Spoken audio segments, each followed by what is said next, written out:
ఇప్పుడు మొన్న అంటే మీరు పూర్తిగా నేను తెలంగాణ కవులంటే నాకెందుకు అపారమైన గౌరవం అంటే, మీరు ఇందాక చెప్పినట్టుగా మీరందరూ నిజ జీవిత సంఘర్షణలోంచి ఆ? అవును. క్రియాశీలక సంక్షోభాలలోంచి అవును. బయటకు వచ్చి పాటే మీ చుక్కానిగా, పల్లవులు చరణాలే మీ తెరచాపలుగా మీరు మీ ప్రయాణాలు సాగినాయి. సాగించినాము, అట్లా పుట్టుకొచ్చాము. ఈ సమాజ సముద్రంలో సాహిత్య ప్రభావంతో కాకుండా సామాజిక ప్రభావంతో వచ్చినటువంటి రచయితలే ఎక్కువ. అది నారాయణ రెడ్డి గారు కావచ్చు, లేదా దాశరథి గారు కావచ్చు, కాళోజీ గారు కావచ్చు. బట్ నారాయణ రెడ్డి గారు ఎక్కువగా విప్లవ ఇప్పుడు దాశరథి గారు అయినా నా తెలంగాణ దాశరథి గారి కంటే నారాయణ రెడ్డి గారు చిన్నవాడు, అంటే ఆ వయస్సులో 6 ఏళ్ళు చిన్నవాడు. నారాయణ రెడ్డి గారికి మొదటి నుంచి కూడా కరీంనగర్లో ఆయనది ఒక మంచి మోతుబరి కుటుంబం ఆయనది. ఓకే. అయితే చిన్నప్పటి నుంచే అత్యంత స్పందించే హృదయం నారాయణ రెడ్డి గారి కనుక పాట దగ్గరైంది. పాట దగ్గర నుంచి ఆనాటి లబ్ధ ప్రతిష్ఠులైన కవులతో సమానంగా ఉండాలంటే నేను భాష నేర్వాలి, పద్యాన్ని కూడా నేను హృద్యంగా రాయాలి అని నిర్ణయించుకున్నవాడు నారాయణ రెడ్డి గారు. కాబట్టి ఆయన అలా వెళ్ళాడు. సామాజిక ఉద్యమాలతో సంబంధం లేకుండా లబ్ధ ప్రతిష్ఠుడైనటువంటి మహానుభావుడు నారాయణ రెడ్డి గారు. అంటే ఆయన టైంకి ఆ సంఘర్షణ వాతావరణం బాగా తగ్గిపోయింది. ఆయన ఎదిగేసరికే మనం జనస్రవంతిలోకి వచ్చింది. తెలంగాణలో ఉన్న మొత్తం వాతావరణం కూడా మారిపోయింది కదా. అంటే అరాజకార మూమెంట్, అదే లేకపోతే ఈ దొరతనాలు అవన్నీ పోయినాయి, గడి పాలనలు అన్ని పోయినాయి. కాబట్టి ఆయన అలా వచ్చినవాడు. ఆయనకున్న స్నేహం కూడా ఇరువెంటి కృష్ణమూర్తి గారు లాంటి ఒక మహానుభావులతో ఆయన చెలికాడు. ఇరువెంటి కృష్ణమూర్తి గారు. సో ఆయన దృష్టి అటు సాహిత్యం వైపు బ్రహ్మాండంగా వెళ్ళింది. అయితే ఉర్దూ మాధ్యమంలో చదువుకున్నవాడు కాబట్టి ఉర్దూ కవుల యొక్క కవిత్వం యొక్క ముషాయిరాల యొక్క గజళ్ళ యొక్క ఆ క్రింగ్, వాటిని మధిస్తే వచ్చే అమృతం ఉందే, అది ఆయన మస్తిష్కంలో అలా పెరుగుతూ వచ్చింది. అన్ని చోట్ల అది వెదజల్లాడు. కాబట్టి మీరు నారాయణ రెడ్డి గారి కావ్యగానం వింటే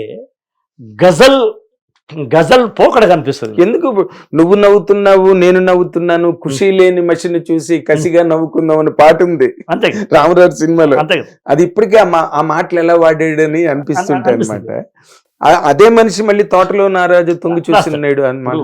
ఎప్పుడు వీచిన గాడుపే కదా ఎందుకో నేడింత వేడి, ఎప్పుడు కాచిన వెన్నెలే కదా ఎందుకో నేడింత వేడి అని అంటాడు. ఆ అనడంలో ఆ పద విరుపు లోపల మీకు కనిపించేది ఉర్దూ గుబాళింపు, ఆ మీటరింగ్, ఆ టెండరింగ్ అన్నమాట. కరెక్ట్ సార్, ఎక్స్ట్రాడనరీ మాట అది. ఆయన అంత సలలితమైన మాటలు, మానవ జాతి మనుగడకు ప్రాణం పోసింది మగువ, రాగంలో తరగని పెన్నిది మగువ, ఎలాంటి పాటలు, నీ ధర్మం నీ న్యాయం, ఈ సంఘం మరువద్దు, ఎంత వెర్షతలు చూడండి, ఎంత వైవిధ్యం, అసలు ఎంత వైవిధ్యం చూడండి. కోవిల ఎరుగని దేవుడు కలడని కనుగొంటినా నేను ఈయన అలల కలలపై కలలపై తేలియాడెనుకో గులాబీ కావాలి కదా. గులాబీ కావాలి కథలో ఎగసిపోదునో చెలియా నీవేకనే కలలపై మనసు మల్లె పువ్వై. అవును, అంతే కదా. మీరు ఆ నడకలో కూడా చూడండి, మీకు ఒక అద్భుతమైనటువంటి మనకు ఆ ఊయల చాలా. నాకు ఆ పాటలు ఆయన మొట్టమొదటి సినిమాలోనే నీకు నాకు జోడు, రాకాచంద్రుల తోడు నిన్ను గని నా మది పొంగి నదిరా సుందర సుందర నాదొర. చాలా అంటే మీరు ఇంత స్వేచ్ఛ మనస్సులో భావ ప్రకటన పట్ల మీరు వచ్చిన నేపథ్యం అదే మామూలు ఎవరం కాదు అది.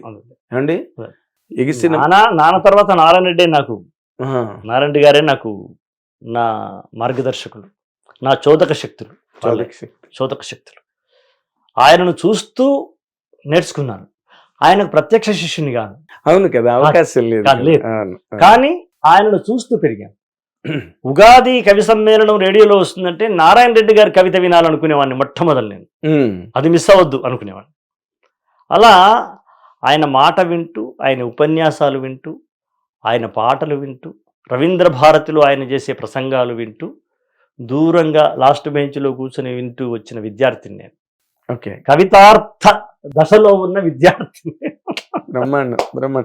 అయితే coming back to the practical career, cinema ఇండస్ట్రీలోకి వచ్చేసారు. మీరు అడగపోయినా మిమ్మల్ని ఆ కళామ తల్లి లాక్కి వచ్చేసింది మిమ్మల్ని. ఇక్కడ ఇన్నాళ్ళు బట్టి ఉన్నారు, 30 ఏళ్ళు.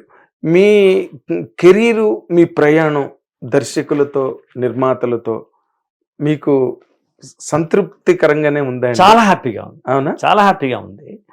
అయితే హ్యాపీగా ఉన్నా లేకున్నా ఒక్కొక్కసారి అంటే వేవ్ లెంత్ కలవక కావచ్చు, లేదా వారు చెప్పేది నాకు సరిగా నేను ఇమిడ్చుకోలేక కావచ్చు, లేదా నేను చెబుతున్నటువంటి పాటని వాళ్ళు పూర్తిగా దాని పాఠవం తెలుసుకోలేక కావచ్చు. కొంత అభిప్రాయ భేదాలు వస్తాయి. కానీ నాకెక్కడ అబ్బే ఇక్కడి నుంచి పారిపోవాలా బాబు అని ఎప్పుడు అనిపించలా. ఓకే, అభిప్రాయ భేదాలు వేరే, అవుట్పుట్ కోసమే కదా. అంతే, ఇబ్బంది. మీరు వద్దన్నా నేను అదే ఖద్దన్నా, కావలసింది ఏంటి ఇద్దరి మధ్యలో అది నిలబడాలనే కదా తాపత్రయం. లేకపోతే వ్యక్తిగతంగా నాకు, నా మీద దర్శకునికి కానీ, దర్శకుని మీద నాకు కానీ ఏముంటుంది? గంట సేపు సిట్టింగ్ మాది కాదు. మీకేమైనా ఆస్తులు పంపగల ఉన్నాయా? పొలిమేరులు పాలిపగలు ఏమైనా ఉన్నాయా? ఏం లేవు కదా. ఇప్పుడు డైరెక్టర్ శంకర్ గారి దగ్గరికి వెళ్ళాను. ఆయన అన్నాడు, రోబోకు భావోద్వేగాలు వస్తే ప్రేమించాలయ్యా, ప్రేమ రావాలి. ఒక రోబోట్కి ప్రేమ రావాలి, ఒక మరబొమ్మకి. ఎట్లా మొదలు పెడతావు అంటే, ఏముంది సార్, ఇనుములో హృదయం మొలిచని అందాం సార్ అదే లెంత్కి అని అన్నాను. అయిపోయింది అక్కడ. అలా పక్కన కలిసింది ఇద్దరు వేవ్ లెంత్. ఇనుములో హృదయం మొలిచెలే, ముద్దిమ్మంటూ నిన్నే వలచెలే. ఇనుములో హృదయం మొలచెలే అయిపోయింది కదా. పెద్ద వాక్యం పడిపోయింది కదా బిగినింగ్. ఈ విషయంలో మా నాన్నగారిని ఎప్పుడు గుర్తు చేసుకుంటాను నాగేంద్ర. మా నాన్న మాట చెప్పేవాడు, నువ్వు తీసుకున్నది ఏ ఇతివృత్తమైనా సరే, నువ్వు సరసం తీసుకుంటావా, విరసం తీసుకుంటావా, అరసం తీసుకుంటావా, లేదా ఇంకేమన్నా దిగి ఇంకొంచెం శృంగార లెవెల్కి ఇంకా కొంచెం దిగజారి తీసుకుంటావా, ఏది తీసుకున్నా పల్లవి నువ్వు అనుకున్న సన్నివేశాన్ని పల్లవిలో మొదటి లైను చెప్పేయాలి. పిడికిలి బిగించి ఒక్క ఘాటుస్తే వినేవాడు కొద్దిసేపటి దాకా తన ఉనికిని కోల్పోయి మైండ్ బ్లాక్ అయిపోయి కోలుకోకుండా ఉండాలిరా. పల్లవి ఎవడు కొట్టే మైండ్ బ్లాక్ అయిపోతుంది, ఆడి పేరు పల్లవి శతజ్ఞిలా ఉండాలని చెప్పినవాడు మన. ఓకే, ఇంకో మాట చెప్పాడు, పల్లవి గెరిల్లా దాడి చేసినట్టు ఉండాలి బిడ్డ అన్నాడు ఆయన. పార్టీలో గెరిల్లా అనేది ఒకటి ఉంటుంది కదా. అవును, గెరిల్లా దళం. దాన్ని ఆయన పల్లవిలో మనం గెరిల్లా దాడి చేసినట్టు ఉండాలి బిడ్డ, అది నువ్వు ఏమన్నా రాయి పడిపోతాడు. ఆ తర్వాత నువ్వేం చెప్పినా వింటాడు వాడు. అంతే కదా. ఇప్పుడు ఇనుములో ఇంకేం మాట్లాడుతాడు శంకర్ గారు. సార్ ఏమన్నారు కన్నా, పాట అయిపోయింది ఆయన దృష్టిలో, నువ్వు ఆ మిగతా ఏమన్నా రాసుకోపో అని చెప్పి వెళ్ళిపోయాడు ఆయన. ఏదో రాసుకున్నాను ఆయన. ఓకే, కాబట్టి పల్లవి బిగినింగ్ లో నేను కాదు, మీరు అంటే పూర్తిగా భేదాభిప్రాయాలతో ఇంకా నీకు నాకు చెల్లయ్య బాబు, నేను రాయను, నీకు ఏం రాసినా నీకు ఎక్కట్లేదు అని వదిలేసిన సందర్భాలు ఉన్నాయండి. ఉన్నాయి. అవునా? ఉన్నాయి. ఎవరు ఇప్పుడు మా కృష్ణవంశీ ఉన్నాడు. కృష్ణవంశీ నా జీవితంలో 26 రోజులు రాసిన పాట ఒకటి, ఏది నీలిరంగు చీరలోన చందమామ నువ్వే జాన్ ఉంది కదా. అవును, నా జీవితంలో రాసిన అత్యంత ఆలస్యంగా రాసిన పాట ఒకటి. Long time. నేను రాసిన ప్రతి పాట 3 రోజులు లేదా 3 గంటలు లేదా ఫస్ట్ 15 నిమిషాల్లో పాట అయిపోయేటట్టే రాసుకున్నాను నేను ఇన్నేళ్ళ నుంచి. ఓకే. త్రిబులారులో కొమరం భీముడో కూడా మొదలుపెట్టి అయిపోయేదాకా కలమాకుండా రాసిన పాట అది. ఎక్కడ బ్రేక్స్ లేవు. అది వినిపించాను, రాజమౌళి గారు ఓకే చేశారు. అదే జరిగింది. కానీ ఒక నీలిరంగు చీరలో 28 రోజులు రాయాల్సి వచ్చింది. ఒకానొక సందర్భంలో ఒక సినిమాలో ఒక పాట నాకు ఆయనకు లెంత్ కుదరలా. ఎవరు? కీరవాణి గారికి అసలు గిరివాణి గారు అసలు లేరు. Okay okay. కృష్ణవంశీ గారు. సారీ, ఐఎమ్ సారీ, నేను అక్కడ నుండి కొమరం భీముడు కృష్ణవంశీ గారు నాకు. ఓకే. అది ముఖ్యంగా ఏంటంటే నేను మొదలు బలవంతంగానే నేను సరే రాస్తాలే ట్రై చేస్తా అన్న పాటే. అయితే ఐటమ్ సాంగ్ అది. ఐటమ్ సాంగ్ నేను ఒక రకంగా రాస్తున్నాను, ఆయన ఒక రకంగా చెప్తున్నాను. వంశీ ఇది మనకు కుదరదు, మనం వదిలేద్దాం అని వదిలేసుకున్న సందర్భాలు ఉన్నాయి. అవునా? ఓకే. అదొక్కటే నాకు ఒకటోసారి, రెండోసారి, మూడోసారి అంటాం కదా, మూడోసారి అంటే అయిపోద్ది కదా వేలం. అవును. ఒకటోసారి, రెండోసారి, మూడోసారి అంటే అయిపోయింది కదా. నాకు మూడోసారి కాకపోతే వదిలేస్తా. అంతేనా? వదిలేస్తా. అలాగే ఎన్ని పాటలు వదిలిస్తుంటారండి మీరు?